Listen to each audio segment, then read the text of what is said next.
دنیا کے اندر کچھ لوگوں پر مشکلات آتی ہیں، جب کوئی آدمی مشکل میں ہوتا ہے تو کچھ لوگ اس کا فائدہ بھی اٹھانا شروع کر دیتے ہیں۔ شاید دنیا میں اتنا سخت گیر آدمی کوئی نہ ہو، شاید دنیا کے اندر اتنا شقی القلب شخص کوئی نہ ہو کہ جو کسی کی مجبوری کا فائدہ اٹھانے لگے، جو کسی کی تکلیف کا فائدہ اٹھانے لگے۔ جنہیں آتا نہیں دنیا میں کوئی فن تم ہو، اور بیچ کھاتے ہیں جو بزرگوں کا کفن تم ہو۔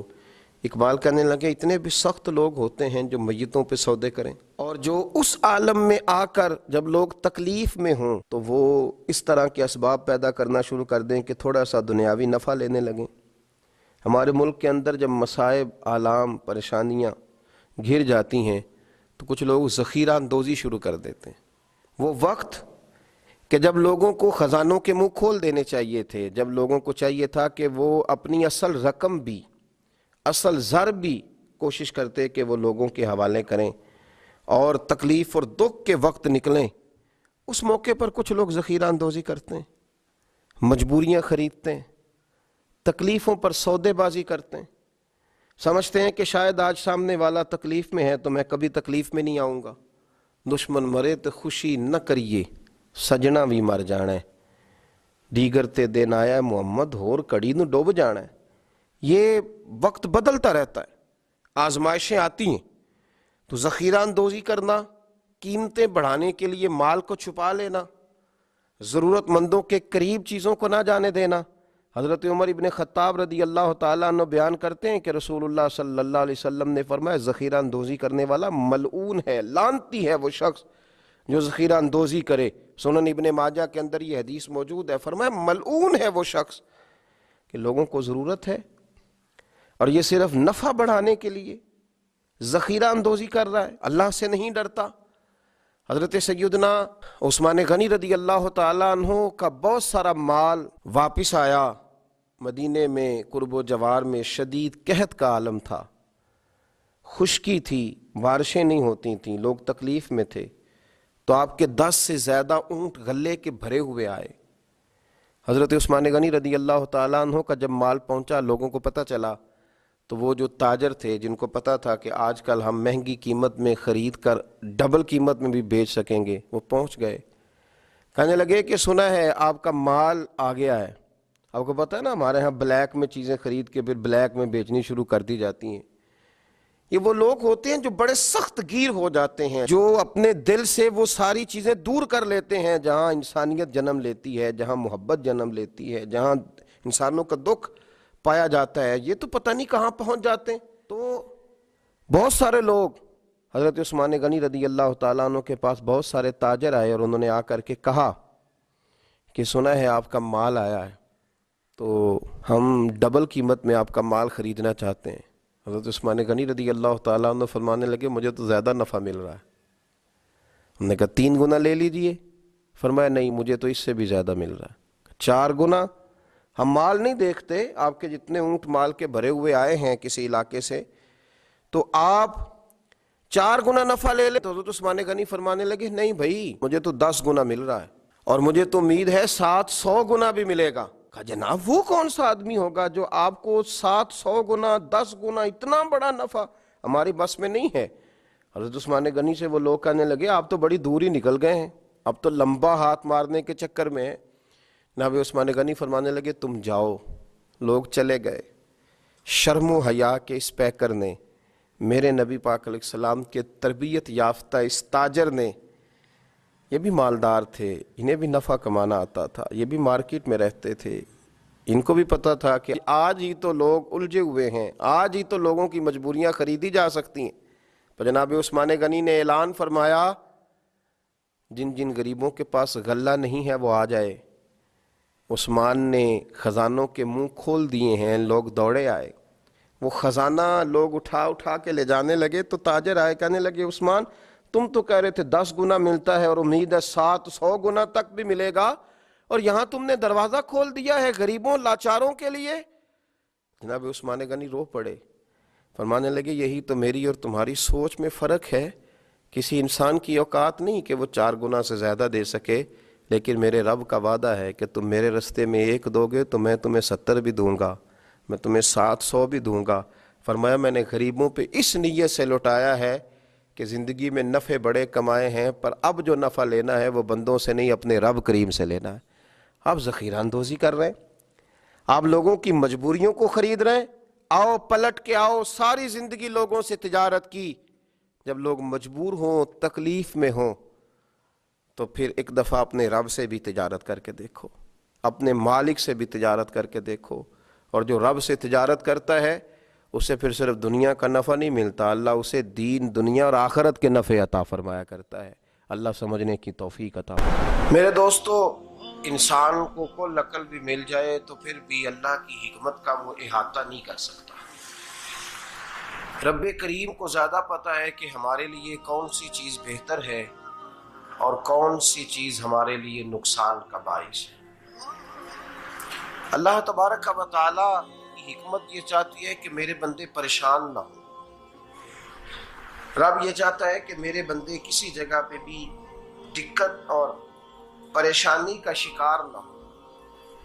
تو اللہ تبارک و تعالی نے راہ اعتدال اختیار کرنے کا حکم ارشاد فرمایا کہ تم اعتدال کے رستوں پہ چلو، معتدل زندگی گزارو، افراط و تفریط سے بچو۔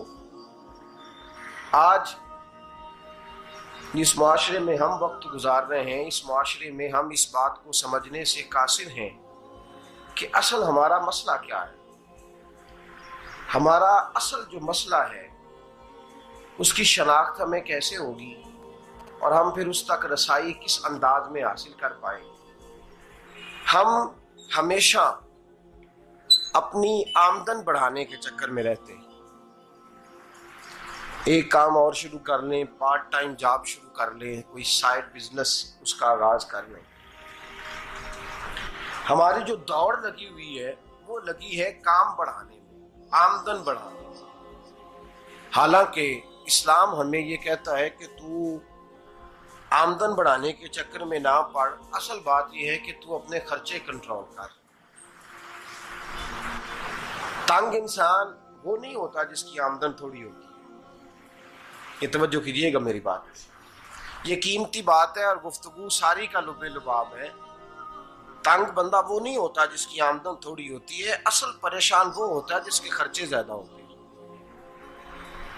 اور ہمارا جو روزمرہ کا نقصان ہو رہا ہے نا، وہ آمدن کے معاملات میں نہیں ہو رہا۔ بنیادی نقص جو واقعہ ہو رہا ہے وہ یہ ہے کہ ہمارے اخراجات زیادہ، اور وہ اخراجات کسی اور نے نہیں بڑھائے، وہ خرچے ہم نے خود بڑھا لیے ہیں اور اب ہمیں اس کا نقصان بھگتنا پڑ رہا ہے۔ اور اگر آپ صحیح معنوں میں ٹٹولیں تو جو بہت امیر لوگ ہیں وہ تو ان خرچوں سے بچ گئے۔ میں نے بہت سارے ایسے ختمات میں شرکت کی ہے، میں بہت ساری ایسی جگہوں پہ گیا ہوں کہ جہاں لوگوں نے بڑا مختصر سا ختم دلایا ہے تو ہو گیا ہے ختم۔ ختم کے معاملے میں کب کسی نے پابندی لگائی ہے کہ اس میں 200 آدمی شریک ہوگا تو تب یہ سال ثواب صحیح ہو سکے گا؟ کون کہتا ہے؟ یا شادی کے موقع پر اگر سارے بہن بھائیوں کو نہ بلایا گیا تو میری شادی پایہ تکمیل تک نہیں پہنچے گی، اس میں برکت نہیں ہوگی، یہ کس نے فتویٰ دیا ہے؟ معتدل زندگی کا اسلام حکم دیتا ہے۔ میں پڑھ رہا تھا کہ ایک بہت بڑا صدر ہے، غالباً سوڈان کے صدر کی بات ہو رہی تھی، تو اپنے بیٹے کی بارات لے کے گیا تو 4 لوگ گئے ہیں بارات، اور 15 لوگوں کا اس نے اہتمام کیا اپنے گھر میں کھانا کھانے کا۔ تو کیا شادی ہو گئی کہ رک گئی؟ تو بھائی راگ الاپنا اس بات کا کہ بڑی پریشانی ہے، کوئی سائیڈ بزنس شروع کیا جائے فلان جگہ فلان جگہ فلان جگہ، تو اصل معاملہ یہ ہے کہ پہلے ایک بندہ کماتا ہے تو پھر بھی گھر ہی چلتا ہے، پھر بڑا بیٹا ساتھ شامل ہوتا ہے تو پھر بھی گھر ہی چلتا ہے، پھر منجلا بیٹا شامل ہوتا ہے تو پھر بھی گھر ہی چلتا ہے۔ جو رونا دادا جی رویا کرتے تھے کہ بڑی مصیبت ہے، بڑی مشکل ہے، گاؤں میں رہ اکیلے ہوتے تھے اور وہ 5 بچوں کو اور 4 بچیوں کو وہ پالتے تھے، تو جو وہاں پریشانی تھی وہی آج پریشانی شہر میں آ کر پڑھ لکھ کر موٹی تنخواہ لے کر وہی پریشانی ہمیں ہے۔ تو میں جس نتیجے پہ پہنچا ہوں اس کو پڑھ کے، قرآن مجید کی چند آیات کو دیکھ کر اور اس مفہوم کی جو حدیثیں کتب احادیث میں پائی جاتی ہیں، اور ہمارے بزرگوں نے ہمیں جو مزاج اس حوالے سے دیا ہے، میں اس نتیجے پہ پہنچا ہوں کہ مسئلہ آمدن کا نہیں، مسئلہ خرچے کا ہے۔ ہمارے خرچے بنیادی طور پر زیادہ، اور اگر پھر ہم زیادہ بوجھ خواتین پہ ڈالتے ہیں کہ وہ مطالبے زیادہ کرتی ہیں، اور اگر آپ مجھ سے پوچھیں تو خواتین کی بھی اگر کسی جگہ کوئی عادت خراب ہوتی ہے تو اس میں اصل کردار اس کا ہوتا ہے جو وہ عادت خراب، تو کیوں اپنے گلے سے اتار کے آپ کسی کے گلے میں بات ڈالنے کے چکر میں ہیں؟ وہ خواتین کی طبیعت نہیں ایسی ہے، اصل بات یہ ہے کہ ہم نے عادت ڈالی ہے، ہم نے یہ مزاج ان کو دیا ہے تو ان کا بنا ہے، نہ کیسے بن سکتا۔ تو اعتدال جب تک زندگی میں نہیں ہوتا، پانی پیاس بجھاتا ہے لیکن ایک گلاس ہی ہو تو پیاس بجھاتا ہے، بالٹی کو منہ کو لگائے گا تو کپڑے بھگو دے گا اس کے۔ حالانکہ پانی بری چیز کا نام نعمت ہے نا بہت بڑی اللہ کی، لیکن پیالے میں ہی اچھا لگتا ہے۔ کوئی مٹکا منہ کو لگائے گا تو تانگ ہوگا، پیالہ ہی بہتر ہے اس کے لیے۔ تو میرے دوست، مٹکے سے بھی بعض اوقات کام چل جاتا ہے، لیکن اگر کوئی کہے نہیں مجھے دریا ہی چاہیے تو اس کا تو گھر بہہ جائے گا، سارا گھر بہہ جائے گا اس کا۔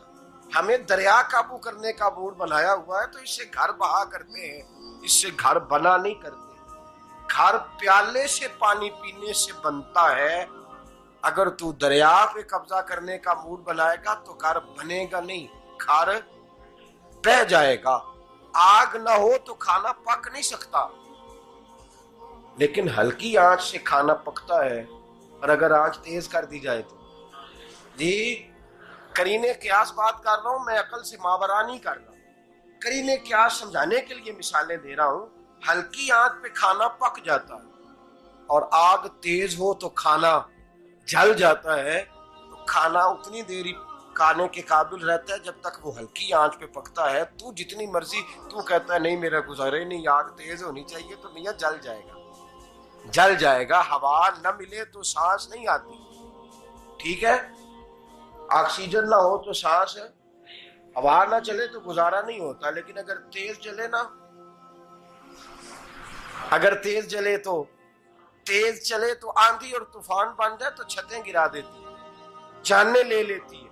ہم ہیں طوفان کے چکر میں، ہم ہیں دریا کے چکر میں، ہم ہیں بڑے ناؤ کے چکر میں، تو میاں ہلکی آنچ ہی اچھی ہے، یاد رکھ۔ اور ایک گلاس پانی کا اعتدال سے ملتا رہے تو وہی ملتا رہے، ضرورت کے وقت وہی بہتر ہے۔